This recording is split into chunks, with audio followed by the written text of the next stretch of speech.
Кыш. Балалар, қараңдаршы, біздерге нелер қонаққа келді? Мынау нелер? Қояндар. Қояндар ма? Қояндар. Қандай ыдыстар алып кетті өздеріне? Айтайықшы, мынау қандай түс? Қызыл. Мынау сары, дұрыс. Мынау қандай түс? Жасыл. Жарайсыңдар балалар. Мынау қандай түс? Көк. Жарайсыңдар балалар. Қараңдаршы, менің алдымда түрлі түсті ойыншықтар бар екен.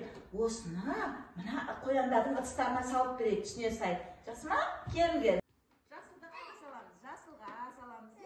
Иә, сала ғой. Сал, Аңсар. Аңсар міне сал. Сала ғой. Сал. Ай, молодец, сонда. Иә, саламыз. Жасыл қайда болады? Қызыл, қызылға саламыз, қызыл. Аңсар, сен тоқта, сен аңға саламыз. Жасылға саламыз, қызылды қызылға саламыз. Сал, Нұрқат сала қойыңдар. Жарайсыңдар барымыз, қайны айтамыз? Ұзын құлақсы қоян, естіп қалып сыбдырды. Ойла қала жерлерде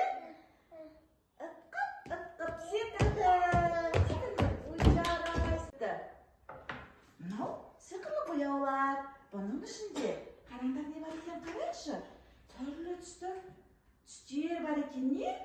Мынау не? Мынау бізде қылқалам. Айтыңдар, қылқалам. Мына қылқаламды қатты қыспаймыз, 3 саусақпен ұстаймыз, е? Сосын ол жұқпайды, құрғақ бояуларымыз құрғақ. Көрдіңдер ме балалар? Бояулар құрғақ екен. Жағы баламыз бояуымыз. Көрдіңдер ме балалар? Сосын ақ параққа түрлі түсті сызықтар салуға болады екен. Не? Көрдіңдер ме? Сары түсті сызық. Кел, ана біз өсіптен сызамыз.